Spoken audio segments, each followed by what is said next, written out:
ตัวนั้นไปนอนอยู่ตู้พุ่นตัวกระหู้อยู่บ่นั่นแหละแต่วันนี้นะผู้ใหญ่เพิ่นให้มาทั้งพ่อบ้านก็ว่าอันต้องให้ตัวใบซื้อขายมาแล้วก็ตัวมาเซ็นนี่นั่นเขาว่าในคลิปนะเขาว่าเขาบ่เอาแต่ถ้าว่าเขาบ่เอาก็ต้องสิมอบให้น้องโตแล้วให้มาคุยกันพ่อบ้านว่าถ้าโตบ่มามันก็บ่แล้วเพราะว่าในการมอบในการเซ็นเอกสารนี่มันก็โตต้องมานะมันเป็นชื่อโตอยู่ในหั่นแหละเอกสารก็โตต้องออกมาประมาณนั้น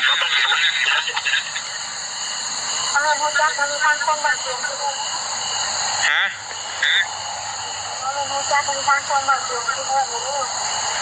ฟังความจริงแบบไรมีสดที่ว่าน้องเตว่าถ้าว่าฮู้จักแบบนี้พังความบ่เตียงเตที่ได้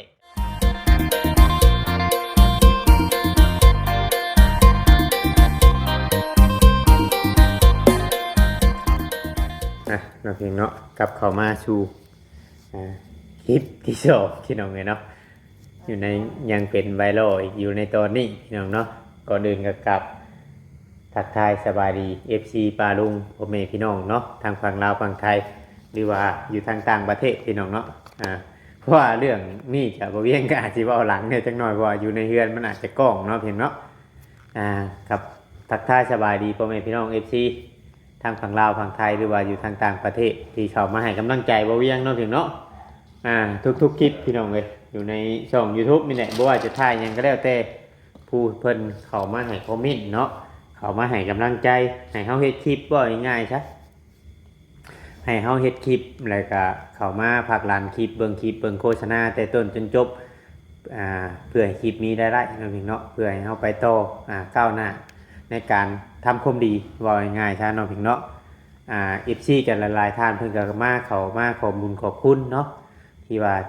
ยูทูบเบอร์ทุกคนเนาะที่ออกมาปกป้องให้กำลังใจบ่เตียงพี่น้องเนาะกะความจริงเนาะพี่เนาะกับความจริงพี่น้องเลยที่ทุกคนออกมาปกป้องนะให้กำลังใจพี่น้องเนาะในครอบครัวที่ว่าเนรคุณบ่เตียงในตัวนี้เนาะพี่เนาะแต่ก็ล่าชุดเนาะพี่เนาะบ่เพียงเดือนเบิ่งคลิปทางทีมงานเนาะพี่น้องเนาะทางบ่จิตบ่เชนเนาะพี่เนาะทีมงานทุกเพิ่นพากันลงคลิปประชุมชายว่าทางติดโทรติดต่อน้องเตเนาะพี่เนาะโทรติดต่อน้องเตไล่พี่น้องเนาะบ่เวียงเองกะได้เบิ่งคลิปเนาะแต่ว่าเวียงสิบ่เบิ่งคลิปทางเขาบ่จิต เพราะว่าเวียงเบิ่งไปแล้วเนาะพี่น้องเนาะแต่สิเบิ่งทางฝั่งของบ่เตียงเนาะพี่น้องเนาะเบิ่งทางฝั่งของบ่เตียงที่ว่าคุยกับทางเขาบ่เซนให้ FC ฟังเนาะพี่น้องเนาะแต่จะสิมีช็อตเบรกให้ FC ฟังได้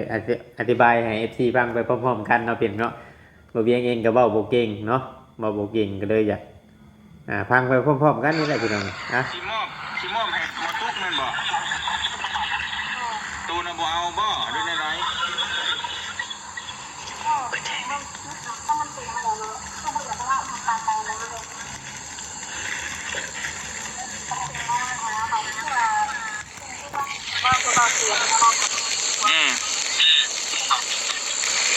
แล้ววันนี้นะถ้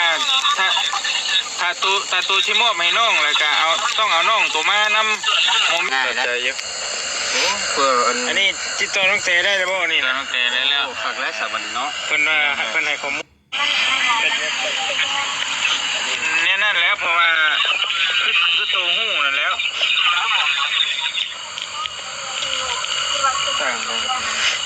อันไหนก็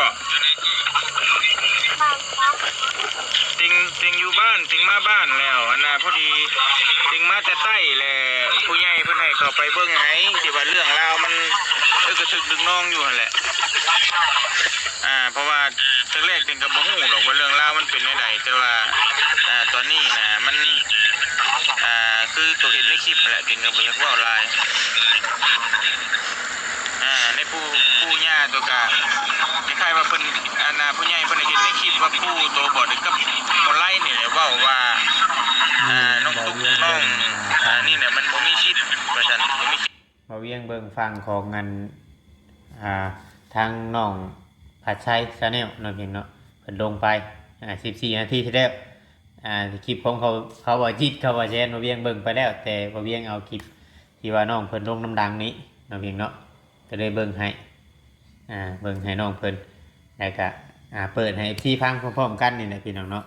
ระหว่างบ่เวียงคุยกับน้องเต้เพราะว่าประชุมสายเสียงมันอาจสิบ่ชัดเจนเนาะเพียงเนาะเดี๋ยวบ่เวียงสิอธิบายให้ฟังน้ำหลังเพราะว่าประชุมสายทั้งบ่เชนบ่เตียงเนาะน้องเต้มัน3สายได้อยู่นี่นะมันอาจจะบ่ชัดเจนเนาะเพียงเนาะอยู่เพื่อนหลังนี้อย่างประมาณนี้แหละแต่ติงเข้าไปเบิ้งมันนี่เข้าไปใกล้เกียร์เบิ้งเลยเห็นน้องตัวนั้นไปนอนอยู่ตู้ปูนตัวกระหู้อยู่บ่นั่นแหละแต่วันนี้นะผู้ใหญ่เพิ่นให้มาทั้งพ่อบ้านก็ว่าต้องให้ตัวเอาไปซื้อขายมาแล้วก็ตัวมาเซ็นแต่ตัวเอาตัวมอบให้น้องก็เป็นตัวต้องเจ้าตัวเองเนี่ยต้องมาเซ็นแต่มอบให้น้อง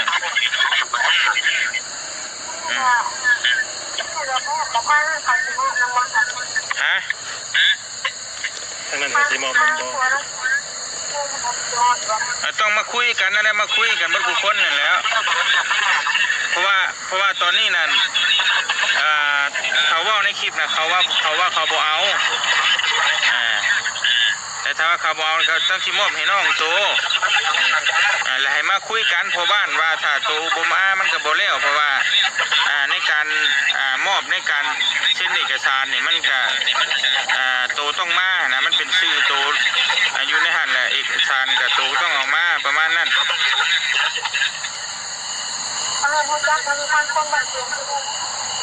ฮะ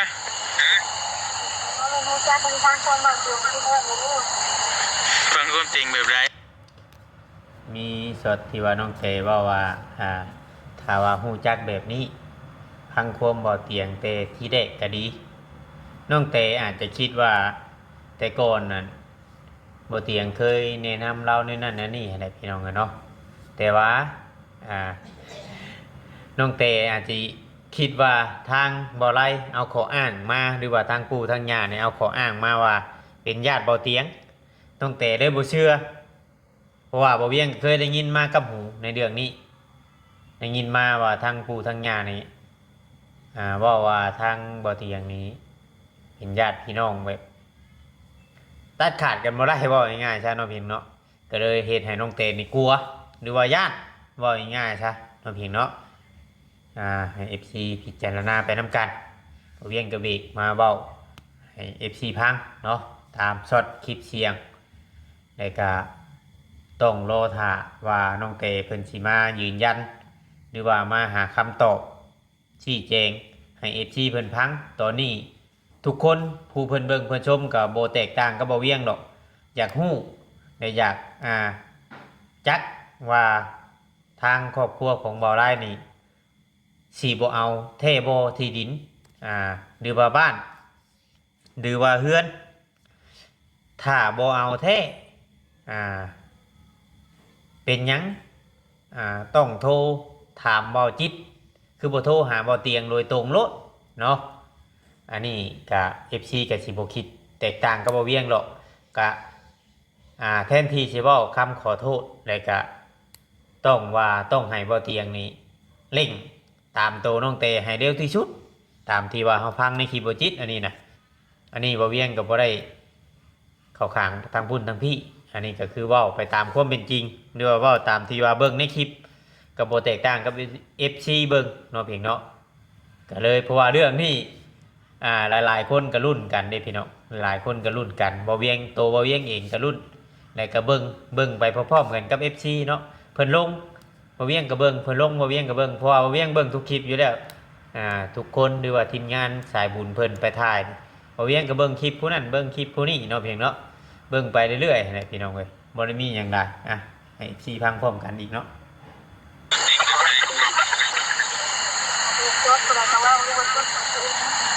ก็นั่นแล้ว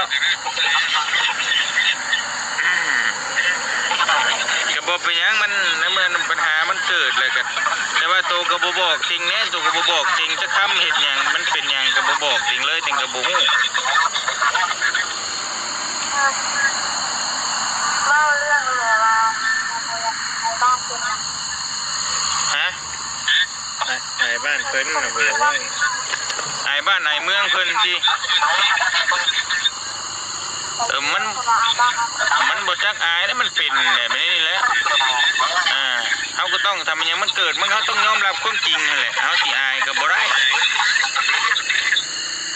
เพราะว่าเฮาสิบอกว่าอายมันก็บ่ได้แล้วเพราะมันเป็นได้สารมันก็บ่จบไปสิได้ตัวนี้ไปสิมันก็ตัวบ่ตัวน้องตัวบ่ผู้น้องตัวอยู่ค่ะ ถึงกับน้องน้องห้องเองนี่แหละน้องตุ๊กเองเลยเลยว่าเป็นแบบนี้ น้องตุ๊กเองที่เฮ็ดมันเป็นแบบนี้อ้าวสร้างบ่อาจจะบาดลองเล่าว่าลองดูน้องตุ๊กเฮ็ดให้มันเป็นแบบไรน่ะ ตัวไปงานดองไปงานดองแล้วก็ว่าทำเงินน้องมาไปนั่นไปนี่อะไรวะนี้จะดูว่าอะไร อันตัวลองว่าตัวเตือมึงลองเล่าแบบว่าเล่าให้มันละเอียดหน่อยหนึงนะลองเล่าว่ามึงดู จังนั้นก็อาจจะเสียงเตะก็ ให้คนมาน้องมาเป็นคนหมดไป ตัวนี้บ่เวียงสิขอเบรกไว้อีกก่อนเพราะว่าบ่เวียงได้ฮู้คร่าวๆแล้วแต่บ่เตียงเรายังบ่ฮู้ในเรื่องนี้เนาะเพียงเนาะบ่เวียงได้ฮู้คร่าวๆแล้วเพราะว่าบ่เตียงเรายังบ่ฮู้ในเรื่องนี้เสียอธิบายให้ FC ฟังหน่อยเพราะว่ามันเพิ่นประชุมสายมันเว้าบ่ชัดเจนและเสียงไมค์มันก็บ่แจ้งเนาะเพียงเนาะบ่เวียงสิขอเว้าให้ FC ฟังเลยเนาะที่ว่าน้องแต่ว่าเรื่องมันเกิดกับเพราะน้องตุ๊กนี่แหละเพิ่นว่าเนาะเพราะว่าในมือนั้นเนาะในตอนนั้นทางน้องเตหรือว่าน้องตุ๊กเนาะทางเบาไล่ตอนแรกเนาะพี่เนาะ3 คนพี่น้องเลยเนาะไปหับพ่อฮักพี่น้องเนาะไปหับพ่อฮักมาจากอเมริกาเนาะพี่เนาะมาจากอเมริกาเพื่อไปจัดงานแต่งเนาะพี่เนาะเพื่อไปจัดงานแต่งบัดนี้เนี่ยน้องไล่เนี่ยกลับมาก่อนน้องไล่นี่กลับมาก่อนเมียกับน้องสาวกลับมาก่อนเมียกับน้องตุ๊กเนาะแล้วก็มาอยู่เพื่อนเพราะว่าน้องไล่ตอบว่าบ่มักในสังคมแบบนั้นบ่มักคนหลายแล้วก็บ่มักวุ่นวายว่าง่ายๆซะเนาะบัดนี้มือโตมาเนาะมือโตมามือผัดมามือผัดไปน้องตุ๊กมาบัดนี้เนาะน้องตุ๊กมาได้กะได้มีรูปภาพเนาะได้มีรูปภาพแล้วก็มีรูปภาพนั่งน้องเตนั่งกับผู้ชายว่าง่ายๆใช่เนาะนั่งกับผู้ชายแล้วก็มาให้ทางน้องไล่นี่เบิ่งเนาะแล้วก็เกิดความบ่พึงพอใจแล้วก็เกิดความเถาะเถียงกันเนาะเพียงเนาะเถาะเถียงกันหรือว่าเขาสิอาจจะใช้อารมณ์ใส่กันระหว่างน้องเตกลับมาหาน้องไล่เนาะตัวนี้เฮาก็บ่ฮู้นำเพราะว่าเฮาบ่ได้อยู่ในเหตุการณ์แต่ว่าเท่าที่น้องเตเล่ามาหรือว่าน้องตุ๊กเล่ามาในเวลานั้นในตอนที่ว่ายูทูบเบอร์เขาไปถ่ายหลังจากที่น้องเตกับน้องไล่เลิกกันเนาะหลังจากนั้นเด็กกับเราต้นปลายสาเหตุเนาะเรื่องมันเกิดจากหยังจังว่าไล่เลิกกันจากไปงานแต่งของน้องแดงน้องพิงเนาะกับหนุ่มลาวที่ไปอยู่อเมริกาเนาะน้องแดงก็คือว่าเป็นลูกเลี้ยงของแม่จอดนี่แหละพี่น้องเนาะเพราะว่าตอนนั้นก็เป็นกระแสแห้งแน่ว่าบ่อยากให้ทางทีมงานนี่ไปถ่ายงานแต่งของน้องแดงแต่ก็บ่อยากให้ชื่อน้องแดงขึ้นมาน้องเพียงเนาะในตอนนั้นเรื่องนี้นะทุกคนหรือว่า FC ก็อยากฮู้เลยขนาดปัจจุบันนี่นะ FC ยังอยากรู้ว่าน้องแดงหลังจากได้ลูกได้ผัวนี่เป็นอะไรมีลูกมีผัวมีลูกแล้วบ่ท้องแล้วบ่หรือว่าแนวใดอยู่กันเป็นอยู่เป็นแบบใดแล้วบัดนี้หลังจากมีการสร้างห้างบ่บ่ให้ถ่ายน้องแดงแล้วบ่ให้เอาคลิปเอาชื่อเอารูปภาพลงเนาะทางผัวเพิ่นบ่ให้ลงชุมเฮาก็บ่มีไผเข้าไปแล้วก็บ่มีไผเข้าไปยุ่งเกี่ยวในเรื่องนั้นแต่ว่าจัดงานแต่งเนาะทางญาติพี่น้องเพิ่นก็บ่ได้เปิดเผยหรือว่าเงียบเนาะระวัง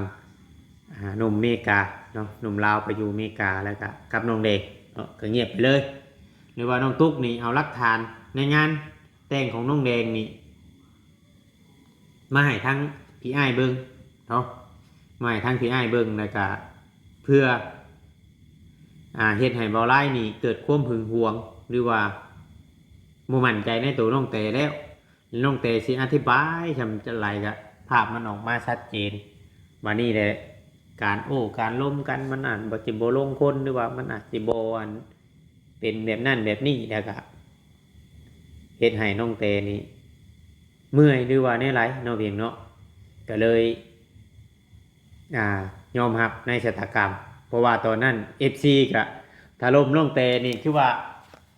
เรียบเลยเจ็บปานยังพี่น้องเนาะว่าน้องเตนี่ชั่วซ้ำตำซะเฮงถิ่มผัวไปเอาผัวไม่ไปเอาคบชายไม่น้องเห็นเนาะแต่ว่าในตอนนั้นเดี๋ยวมานี่ยูทูบเบอร์กำลังไล่กันเข้ามาสัมภาษณ์ต่างๆนานาน้องเตก็ยืนยันอยู่แต่ว่ามันบ่เป็นความจริงเรากับปฏิเสธเรื่องว่าคบชายแต่ว่าได้เลิกลากันไปแล้วเราบ่อยากเว้าเรื่องเก่าทางน้องๆเพิ่นนี่สิบ่ขอเว้าเรื่องเก่าทางบ่ไล่ก็สิบ่ขอเว้าเรื่องเก่าแต่บ่ไล่ก็เคยปฏิเสธว่าสิบ่เอาหยังเฮือนนี่สิยกให้ตุ๊กเพราะตุ๊กยังอยู่นี้ตุ๊กยังอยู่กับน้องชายตอนนั้นบ่ไล่ก็ยังบ่ได้มีเมียแต่พอมีเมียแล้วเรื่องมันก็เลยเป็นแบบนี้อยู่นํกันก็อยู่บ่ได้มันก็เลยเฮ็ดให้เรื่องมันบานปลายอันนี้ตอนพอเวียงออกมาเบ้านี่เพราะว่าตอนนั้นตอนที่น้องไล่กับน้องเตเด้อกันทางเบาเตียงเราก็บ่ได้เข้ามาวุ่นวายเด้เราก็บ่ได้เข้ามาวุ่นวายได้เราก็บ่ได้เข้ามาถามเราก็บ่ได้เข้ามาหยังจนกระทั่งเราอาจจะมีเวลาเนาะเราอาจจะมีเวลาเราเข้ามาเนาะพี่น้องเนาะเราเข้ามาแล้วเรามาเห็นน้องตุ๊กซึ่งเป็นน้องของน้องเต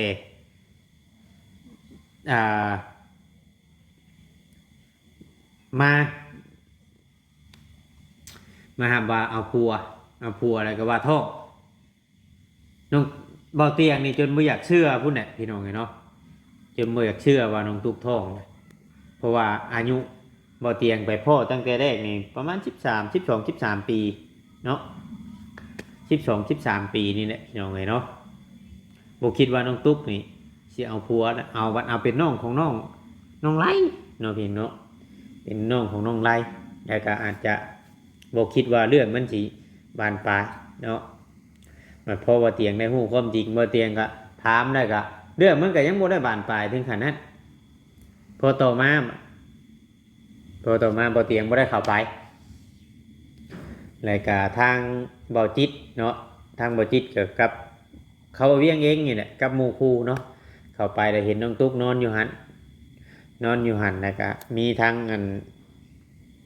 ก็เคยทั้งสบุญแน่เนาะเพียงเนาะ